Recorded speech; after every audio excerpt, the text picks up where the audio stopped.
Thank you very much for joining us in this last web share concerning the recovery curriculum. We have been brought into this conversation or this critical dialogue thinking of how to support our learners. Whether these are primary graders or elementary pupils in Ibabaw Estancia Elementary School, or high schoolers from St. Louis School of Don Bosco, or graders from Mandawi Christian School, we are aware that because of the global health crisis, this COVID-19 pandemic, we have been thrusted into a difficult time. The challenge lies for us educators to continue innovating, to continue answering the question, how can we better help our learners learn in school? What can we do as teachers, counselors, school heads, administrators, friends to these children, so that we'd be able to give them a sense of hope, looking forward to continue their education, to be able to be a step closer to their dreams. Over the course of 5 web shares, we have talked about the 5 levers of the recovery curriculum, defined by Carpenter and Carpenter simply as a curriculum of loss and life. The curriculum is premised on the idea that without acknowledging our losses, without helping our children, our learners, the students in our learning institutions identify, become aware, and cope with the losses that they have experienced during this pandemic, no true learning can happen. It is something easy enough to understand. When we're trying to learn our maths, when we're going through our readings, it is nigh impossible to do such things or to engage meaningfully in such activities if so much inside our heads, our hearts, and our spirits bother us. The logical thing to do is, of course, to acknowledge and accept these distressing experiences, especially grieve and mourn the losses that have resulted from them before being able to move on with our learning. It is only after we go through the process of becoming aware of what we have lost, becoming mindful of the things we have yet to recover, that we can have the mental energy as well as the determination and commitment to move forward with school matters, whether that's learning the core curriculum as it has been described elsewhere, or whether this is simply being with educators, being with schoolmates or classmates, and poring over or going through material that has been assigned or that has been delegated to us as necessary for us to move forward, for us to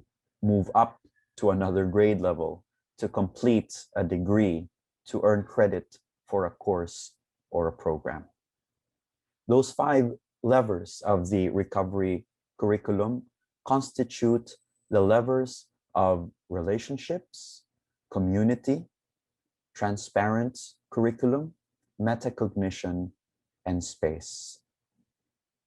The question that we will be asking ourselves today, after having gone through these levers and provided activities that might help us utilize these instruments or these tools, because that is what they are. As concepts in the recovery curriculum, we are told that when we focus on the teaching and learning relationship, when we dwell on the spirit of community, when we make the curriculum a recovery curriculum and a transparent curriculum, when we provide opportunities for metacognitive activities, and when we acknowledge inner and outer spaces, the spaces that we all occupy, which have been turned topsy-turvy because of the COVID-19 pandemic, we are gently pushing our learners down the direction, or I should say up the direction of learning. We give them a better chance of recovering what has been lost academically, getting back what has been lost personally and socially, and recovering what has been lost career-wise, what has been lost in terms of career development. When we refer to elementary pupils, we're thinking of what they have lost in terms of crucial or fundamental learning that will soon impel them and propel them towards learning in high school and college in order to get a job, in order to engage in a business or a trade, and to live happy lives. This morning, we will be talking about an integration of all these important levers. And that question that will give us the understanding or the comprehension with which to integrate all these levers is the following. What does it mean to recover? We've discussed the curriculum part of the recovery curriculum, haven't we? We've looked at the program components. That is what a curriculum is technically. A curriculum is a set of ideas. It's a set of concepts. It's a theory, it's strategies. It's a group of interventions. We can speak about a curriculum as having elements, components, aspects, dimensions.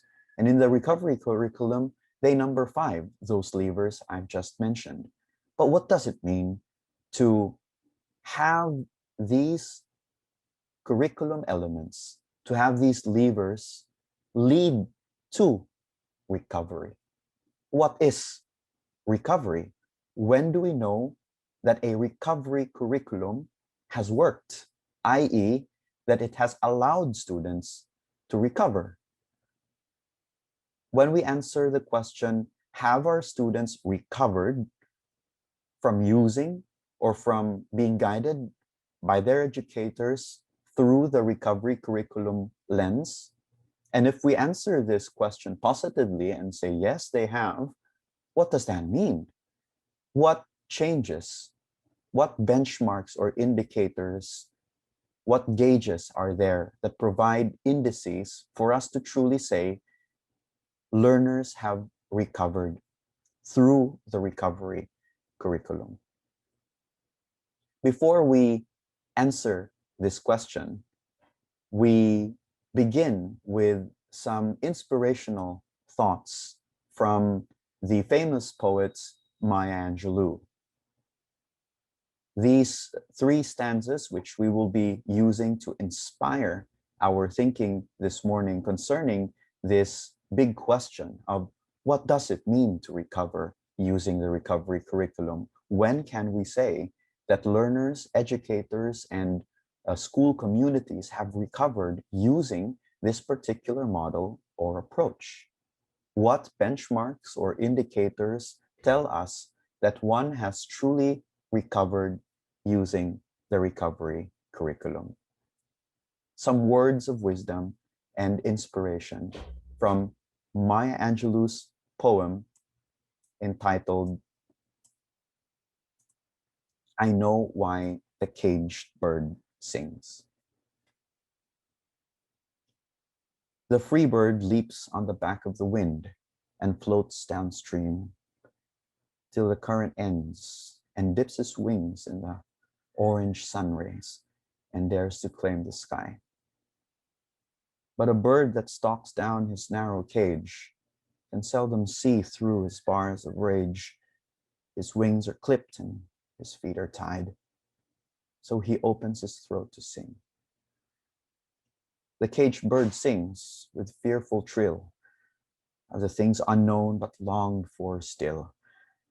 And his tune is heard on the distant hill, for the caged bird sings of freedom. We begin with the principal thought of what is recovery. There are, of course, other words or other concepts that are close, perhaps synonymous to the word recovery. Such words include healing, cure, and we confront these words quite frequently in mental health. When we speak of healing from depression, when we speak about a client or a patient going through psychotherapy to cure himself of a traumatic past, when someone goes through long-term psychodynamic psychotherapy to fix character defects, to be able to peer closely into his or her personality and find ways in order to change those parts of himself or herself that have caused distress, dysfunction, impairment, disability, disadvantage. So we hear about the concept of recovery quite a lot. Many times, this is exchanged for terms I've used earlier, cure, and healing. The idea of recovery, the concept of recovery is well known within mental health circles. There is, of course, a crossover here between the idea of recovery in mental health and what it can mean in the area of education. Such an intersection exists, of course, when we hear of and discuss things from the viewpoint of educational psychology. The psychology, of course, defining what recovery is. In fact, it has been called psychological recovery. Other terms for recovery within the mental health literature has used the terms recovery model, recovery approach. But as I said, the roots of this are psychological. It has been defined from a very psychological perspective. To apply such a definition in the context or within the area of education, when we look to a curriculum or describe a curriculum as a recovery curriculum, is of course to mean something else.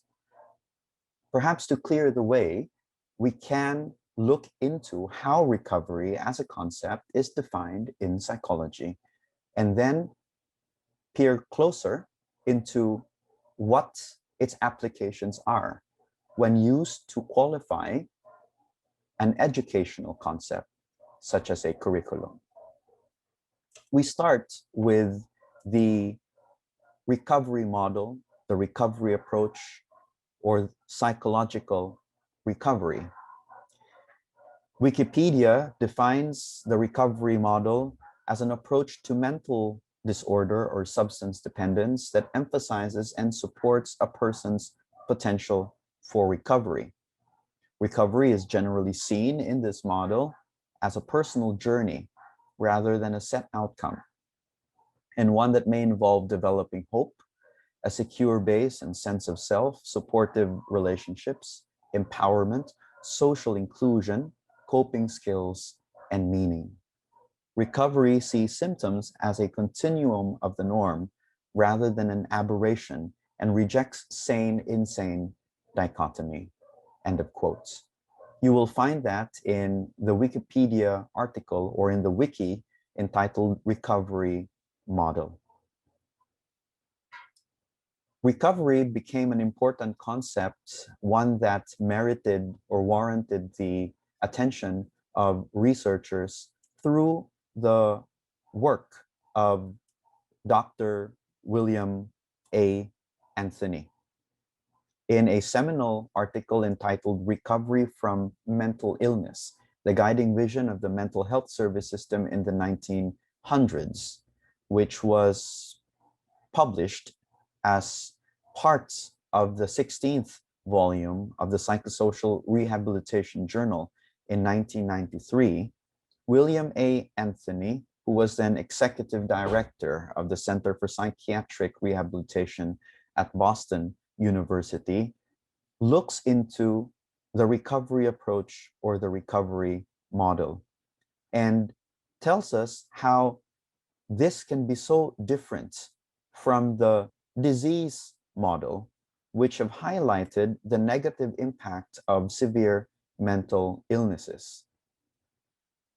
Of course, when we speak about the recovery curriculum, when Carpenter looks into the recovery curriculum, there is an assumption that there are psychological states our learners are experiencing because of the COVID-19 pandemic.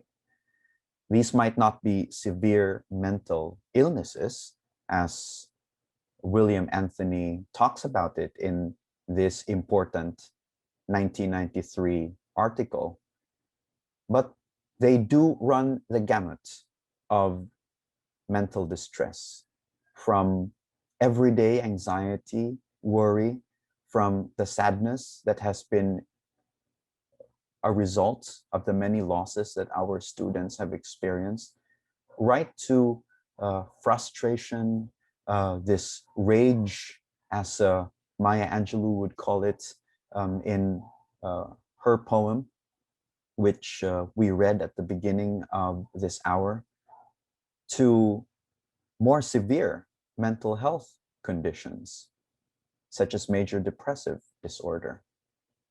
Having said that, William Anthony popularized the concept of recovery by contrasting it with the effects of mental illness. And those effects, of course, speak of impairment, dysfunction, disability, and disadvantage. Anthony's legacy is to leave us with assumptions, what he terms as basic assumptions of a recovery-focused mental health system.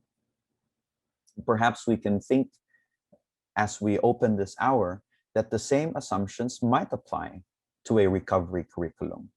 That is, of course, we have talked about the 5 levers of relationship, community, transparent curriculum, metacognition, and space.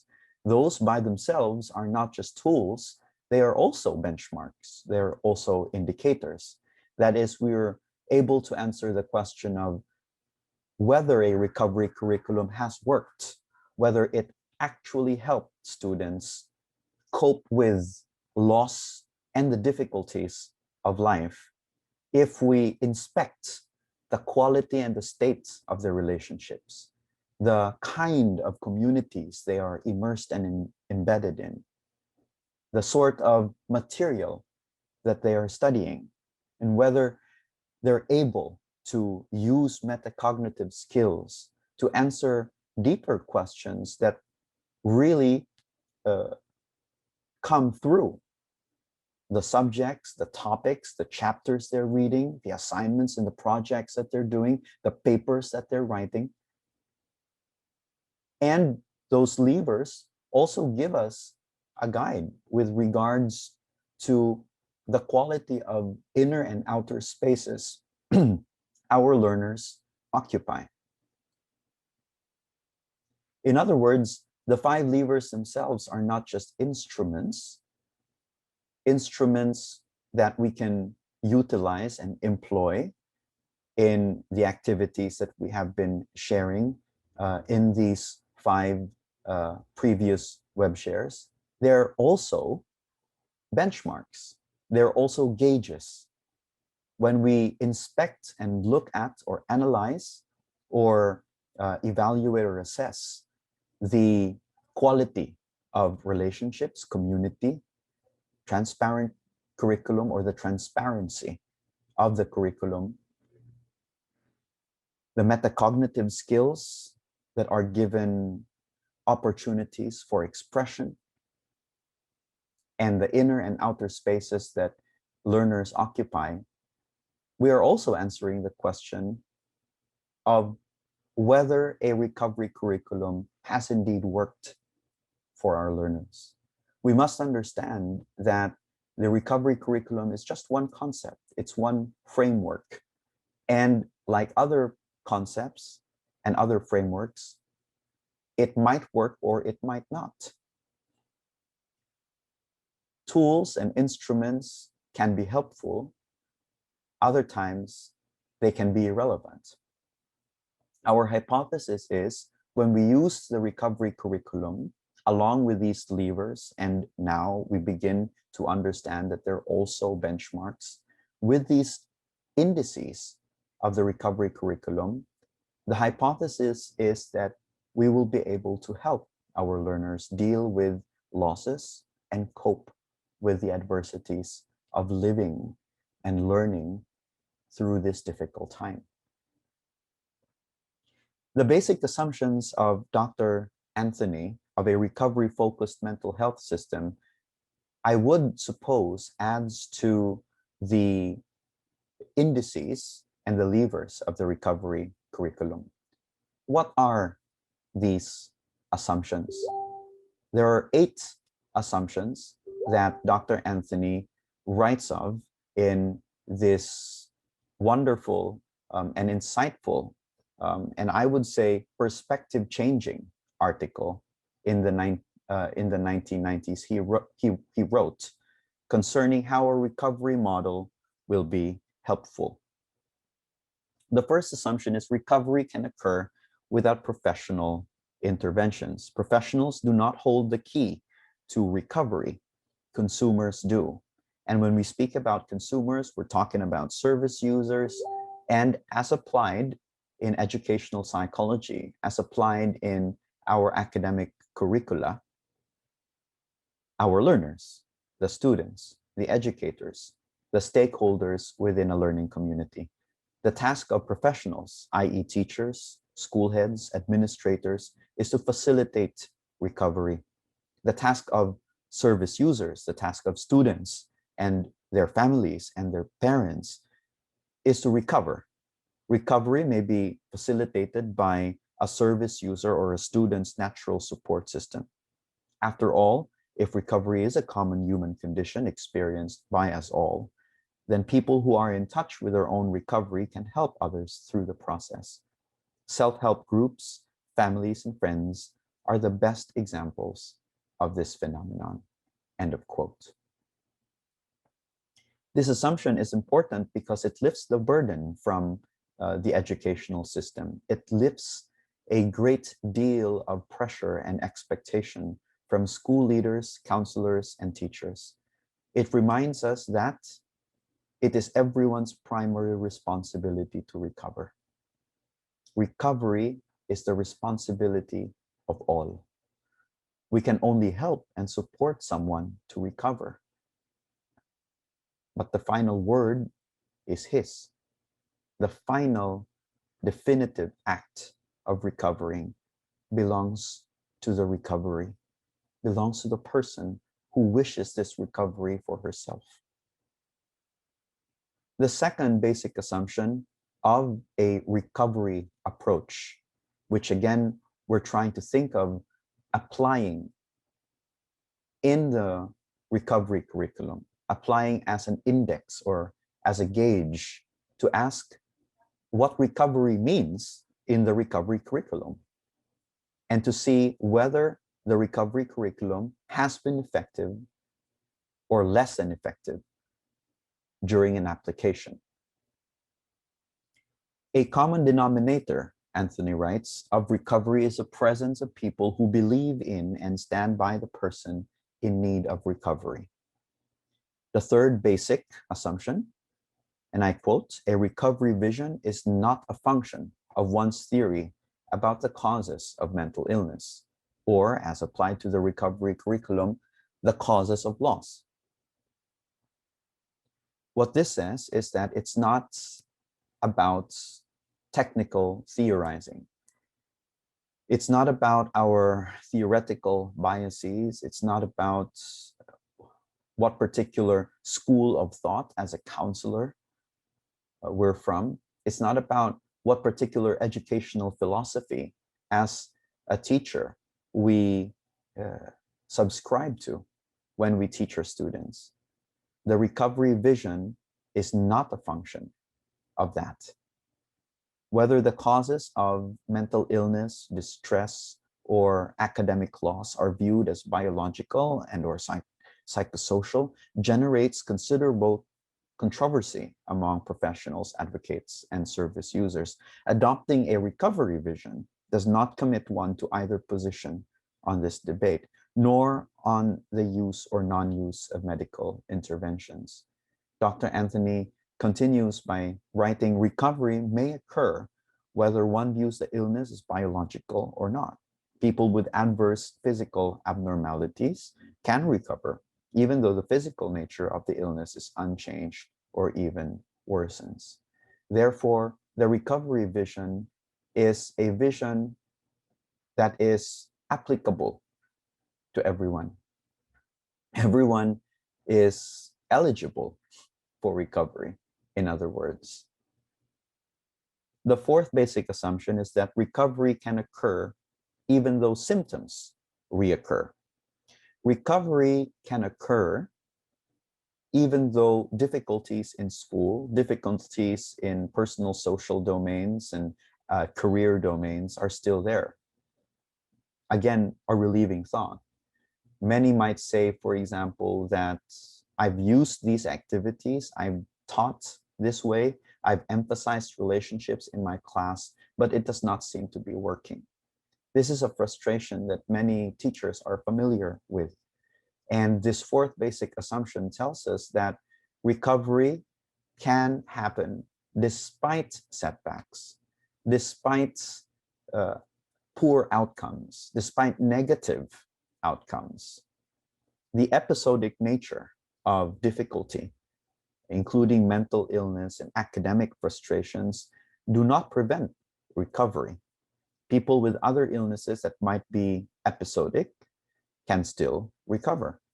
Even if we meet with difficulties inside the classroom or within our virtual learning spaces, this does not mean that recovery is not going to happen.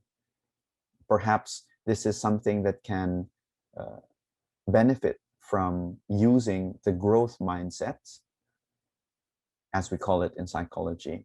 And that is, every difficulty or every challenge produces an opportunity to be able to recover further, to be able to do better the next time. The fifth basic assumption, recovery changes the frequency and duration of symptoms. Number 6, recovery does not feel like a linear process. Number 7, recovery from the consequences of the illness or the difficulty in school is sometimes more difficult than recovering from the illness itself. And the last basic assumption, recovery from difficulty does not mean that one was not, in the case of mental health, really mentally ill.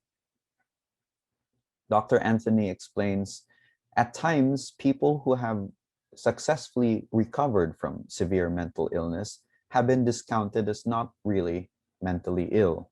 Their successful recovery is not seen as a model, as a beacon of hope for those beginning the recovery process, but rather as an aberration, or worse yet, as a fraud. It is as if we said that someone who had quadriplegia but recovered did not really have a damaged spinal cord. People who have or are recovering from mental illnesses and academic difficulties are sources of knowledge about the recovery process and how people can be helpful to those who are recovering. End of quote. These assumptions underlie our understanding of what it means to recover using a recovery curriculum.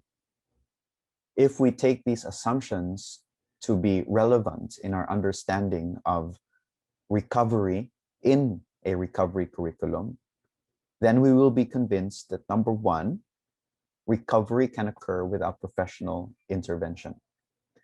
Our students and learners have the primary responsibility to recover.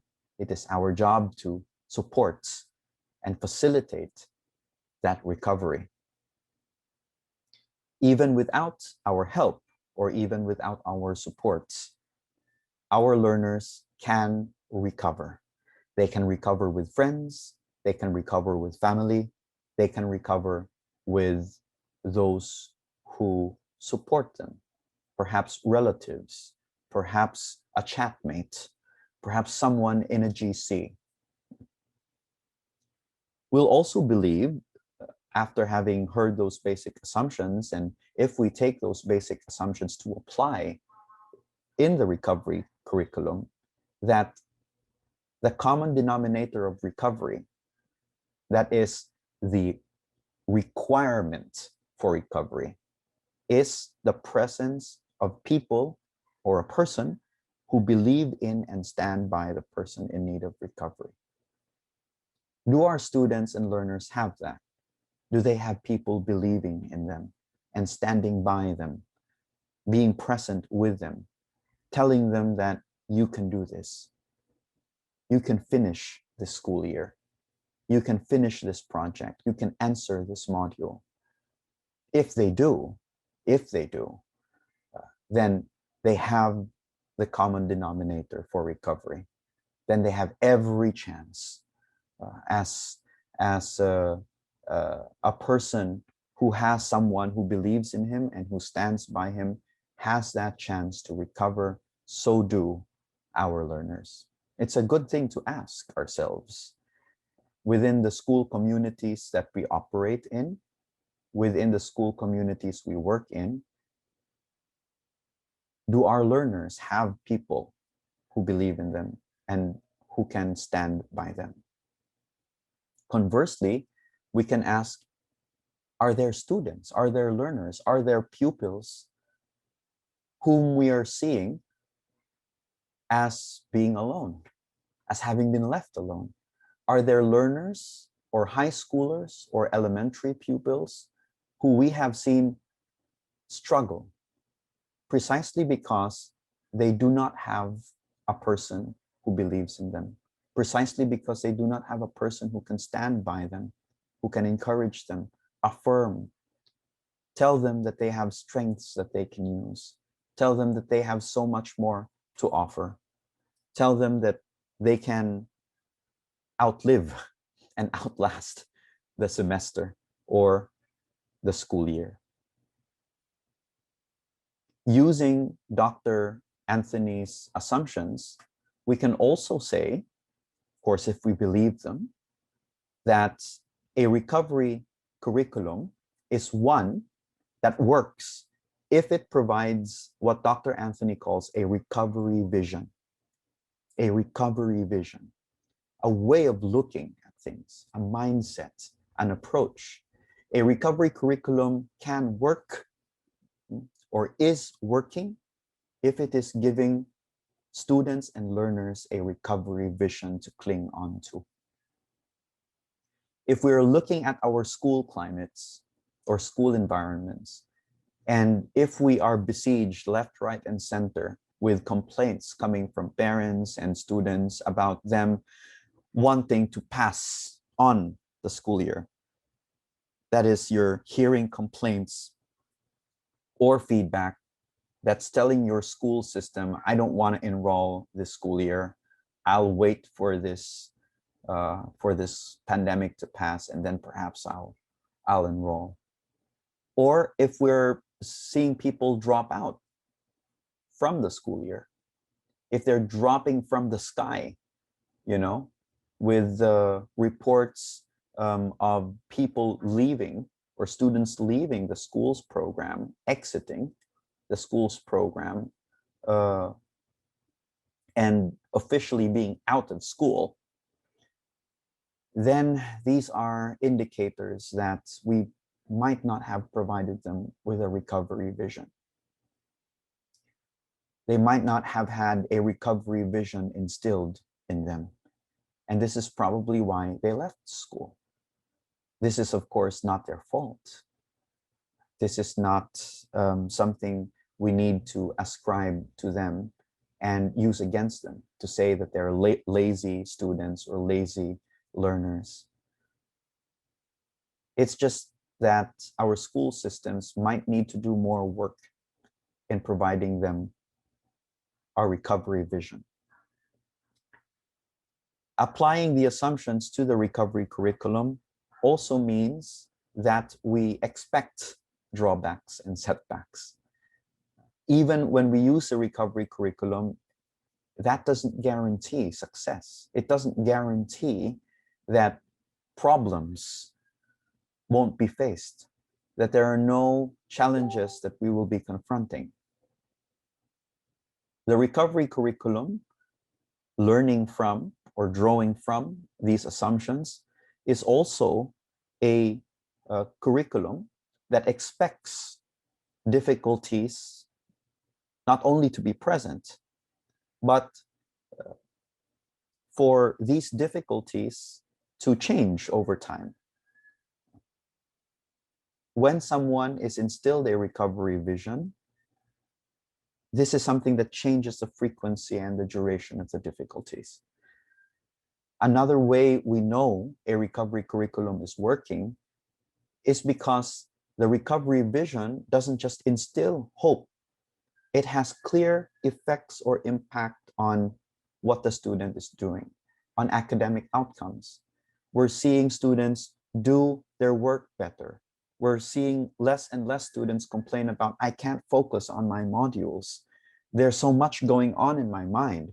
When these change, when we see a decrease in the frequency of distraction and an increase in focus, the better ability to maintain attention on an online lecture, or perhaps the rate of task completion increasing, these are positive indicators that a recovery curriculum is working, that the recovery vision is giving them more motivation to be able to do work optimally, to be able to learn and study well. The assumptions also tell us that a working or functional recovery curriculum does not feel like a linear process. Recovery involves growth and setbacks, Anthony writes, periods of rapid change, and sometimes little change. While the overall trend may be upward, the moment-to-moment experience does not feel so direction-full. Intense feelings may overwhelm one unexpectedly. Periods of insight or growth happen unexpectedly. The recovery process feels anything but systematic and planned, end of quote. And that is a very consoling thought, isn't it? When we listen to that it doesn't have to be a perfect school year. This doesn't have to be a perfect curriculum. It doesn't mean that we have no complaints from anyone in the school community. On a good day, even before the pandemic, we've always been exposed to complaints. There have always been negative feedback. But using a recovery vision and keeping to a recovery model, we know that this is a normal thing. We know that recovery cannot be predicted fully. And so we are consoled by this fact that it's not a linear process. It's not a clean slate. It's not a smooth plate. Recovery involves drawbacks. It involves errors. It involves trying again. It involves what has been called a beautiful mess by some. Anthony also reminds us that the recovery curriculum, applying these basic assumptions from a recovery approach, is one that reminds us of the reality of the difficulties our learners are facing. That is, we know that a recovery curriculum is working when it makes us more mindful and helps us as educators and counselors or teachers acknowledge the difficulties our learners are facing. If you examine yourself, and if you're looking at an approach that has become more jaded over the months as the pandemic school year rolled on, if you've become more irritable, more frustrated, more insensitive and apathetic or indifferent to your students online, if you no longer want to hear any reasons or complaints from parents who have to get their modules from the school campus, this is a negative indicator that perhaps the recovery curriculum that you have been practicing, if you have been practicing it, isn't working. Because a recovery curriculum, according to Dr. Anthony, is one that allows you to accept and face the difficult realities that are confronted by everyone. That is, if you act with compassion, if you act with forgiveness, if you act mindfully and thoughtfully, by saying, for example, I understand what you're going through. I know what difficulties you might have gone through preparing this project or preparing this presentation. Then this tells you that the recovery curriculum is working. And another assumption, the last we will consider before moving on to use the elements of the recovery approach or the recovery model, the psychological recovery model from Dr. Anthony, and apply it as additional indicators. I say additional because, again, the primary indicators that we should be looking at to assess or evaluate the effectiveness of the recovery curriculum are those 5 levers. And we're simply adding these assumptions in to diversify and enrich our ability to evaluate the merits, the worth, and look at the standards that will be important for us to tell us or to give us an indication of whether we should go on, whether we should continue using the recovery curriculum because it has worked, or whether or not we need to change direction, whether or not we need to change or shift gears and use another model, use another framework or another approach to be able to help our learners. And that last basic assumption is recovery from the consequences of the difficulties is sometimes more difficult than recovering from the difficulties themselves. This is to say that a recovery curriculum also acknowledges that we're not just faced with the difficulties themselves, but the consequences or the effects of those difficulties. Let's take one example which we've learned from the home visits we performed with the counselors of St. Louis School of Don Bosco. And this is it's a very common one, isn't it? The difficulty of using online technology to be able to access what is being learned by everyone else in the class. That's a common enough difficulty. I'm sure that it extends far beyond the experience of students in SLS at DB. I'm sure that students in Mandawi Christian School and our public school systems, including Ibabaw Estancia Elementary School, have also experienced these difficulties. That's one difficulty. And the recovery curriculum tells us that it's not just that difficulty we need to address. It is not just that difficulty that we need to understand, but the consequences of those difficulties. In other words, the losses. We need to think about what has the student or the pupil lost because of the difficulty. Because of the difficulty of accessing material online, the student, for example, has lost academic material, has lost the chance to be able to learn, let's just say, photosynthesis, right? Because of not being able to connect with everyone else in the class and look at this particular module about photosynthesis, he or she has lost that chance, that particular chance to learn about this particular topic. That's one loss. There are, of course, other losses, especially losses in the inner space. A loss of confidence, a loss of worth, self-esteem. A lot of students, I witnessed, for example, this interaction between one social worker and 5 out-of-school youth in Basay. And during that interaction, the out-of-school youth were asked the question, why were you out of school? And a very common response to that was this idea that coming back to school entailed a lot of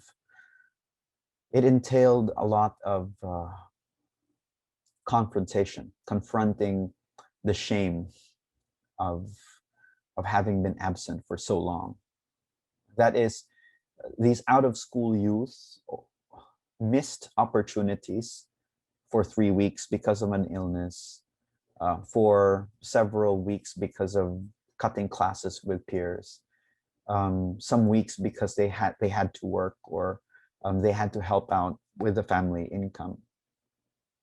And that did not entail just losing school days or losing material, understanding or learning opportunities for certain topics. More importantly, they lost face. The students lost face. They felt that they could not come back to school because they've been gone for so long. And it's such a shame showing up. They were afraid of being bullied. They were afraid of being taunted. They were afraid of the reactions from the rest of the school if they came back. So these are the consequences of those losses. And the recovery curriculum, using this assumption from Dr. Anthony, would tell us that we need to be aware not just of the difficulties, but the consequences of the difficulties. We need to ask ourselves questions like, my students are telling me it's been difficult accessing the material online. What have they lost because of that? What are the consequences of that? Have they lost confidence? Are they losing face because of what's gone on?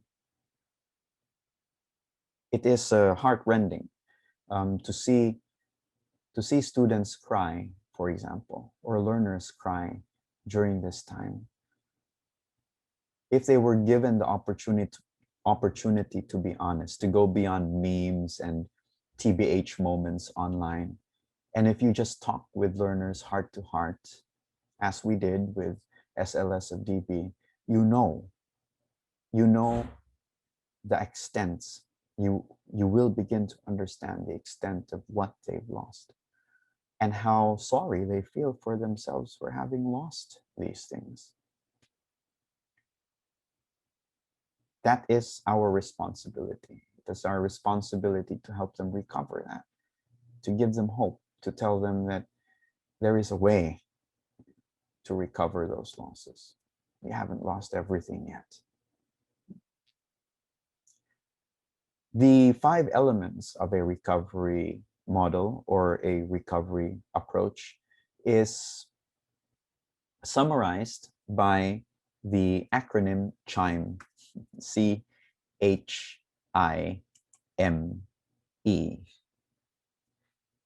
CHIME stands for connectedness and supportive relationships, hope, that's the H there, identity, meaning, and empowerment. These are other indicators we can add to our 5 levers to be able to answer the question, is my recovery curriculum working? Is it helping me? Is it helping my students? Is it helping the school community? Let's look at these elements one by one in our last 8 minutes together. Connectedness and supportive relationships. This you can find in that wiki entitled Recovery Model. And the elements of recovery, CHIME, looks at C, connectedness first. A common aspect of recovery is said to be the presence of others who believe in the person's potential to recover and who stand by them. Basic assumption of the recovery model. So we can ask ourselves in this very reflective moment, I hope this reflective moment is applied every day as we step into the virtual classroom, as we design those modules, as we follow up on our students. We always ask the question of whether we are that person, whether we are the person who believes in our students' potential to recover, whether we are hopeful ourselves, and whether we can do something or say something to make them feel and see that we are with them, that we stand beside them. But like the Good Shepherd, we will never leave. We will never leave until they get to where they want to go. H is hope. Finding and nurturing hope has been described as a key to recovery. It is said to include not just optimism, but a sustainable belief in oneself and a willingness to persevere through uncertainty and setbacks. Hope may start at a certain turning point or emerge gradually as a small and fragile feeling and may fluctuate with despair. It is said to involve trusting and risking disappointment, failure, and further hurt. Hope in the recovery curriculum is not an all good, feel good feeling. It is, as Martin Seligman defines it, it is a cautious optimism. Hope, resilience, happiness, all imply that at certain times we will lose them. At certain times we won't feel them. At certain times we will be hopeless. According to Martin Seligman, that champion of positive psychology, hope, resilience, and joy is simply knowing. A big part of it is simply knowing and understanding that these things will not be there forever, that there will be times you will lose them, but that these are temporary times. If you can lose them, you will find them again. And if you can find them, at some point you will lose them. And so pick them up again. Find something to be joyful about, or happy about, or optimistic about. This is optimism. This is hope. This is also the same reason why the Vietnamese monk Thich Nhat Hanh tells us that hope can be destructive too. We should be careful of clinging on to hope. That is, of course, assuming that we define hope as an all good, feel good emotion, when really it is not. It is not. And so the hope that the recovery model wishes us to cling on to is a realistic hope. It is a cautious hope. It is a hope that knows that there will be times people will be hopeless. There will be times our students will be sad. There will be many times our students will be hopeless. There will be many times our students will feel utterly demotivated and destroyed in terms of wanting to continue with studies. There will be times like this. And it's okay. It's okay because um, you know, the recovery vision includes that. It's okay because through thick and thin, through hope and hopelessness, we know we will be there for them. The I in CHIME is identity. Recovery of a durable sense of self has been proposed as an important element. A research review suggested that people sometimes achieve this by positive withdrawal, regulating social involvement and negotiating public space in order to only move towards others in a way that feels safe yet meaningful, and nurturing personal psychological space that allows room for developing understanding and a broad sense of self. End of quotes. This is what I personally like about the recovery model, because it does not offer you a Pollyanna. It does not tell you that everything is all good when we use a recovery model. In fact, it tells you to brace yourself for the difficulties up ahead. And it's the same thing with identity. Developing a durable sense of self, knowing what you want, knowing how you feel, knowing what you're thinking about, knowing what you're hopeful for. This is a protective factor against sinking in this perfect storm. M is meaning, and what the CHIME model in the recovery approach tells us is that being aware of coping strategies, using meaning as a way of solving problems, using meaning in order to understand and make sense what's going on, allows us to recover. It allows us to understand our losses and to do something about them. The I in, or the E, the last letter in CHIME, is empowerment and building a secure base.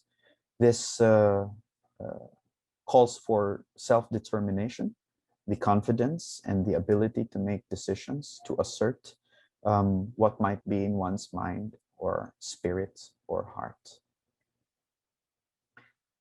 This has been an hour of integrating what we have learned over the last 6 web shares concerning the recovery curriculum and how it will help us.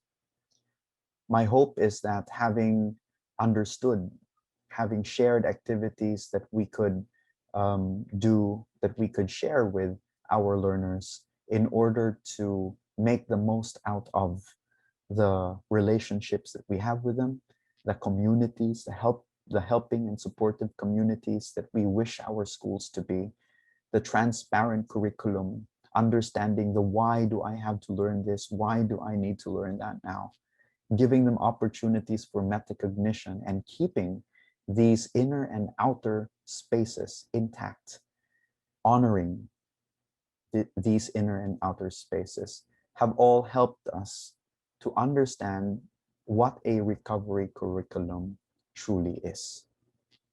A recovery curriculum is one that provides a recovery vision to our students. It tells them that these are difficult times, but that we can get through this if we believe and stand by each other, if we continue hoping for better days, while also realistically reminding ourselves of all the challenges that lie ahead. It is keeping to a recovery vision with a durable sense of self, knowing who we are, where we stand, what we believe in, using meaning to empower ourselves and direct ourselves towards our own North Star during this very hazy and stormy global health crisis. Thank you for joining me. This has been Robbie Chavez, Head of Services at RBE Psychological Services, hoping that what we've learned about the recovery curriculum will help us navigate this difficult time. Some words from the famous poet Maya Angelou to complete the poem, I Know Why the Caged Bird Sings. The free bird thinks of another breeze, and the trade wind soft through the sighing trees, and the fat worms waiting on a dawn bright lawn, and he names the sky his own. But a caged bird stands on the grave of dreams. His shadow shouts on a nightmare scream. His wings are clipped and his feet are tied. So he opens his throat to sing. The caged bird sings with a fearful trill of things unknown but longed for still. And his tune is heard on the distant hill, for the caged bird sings of freedom.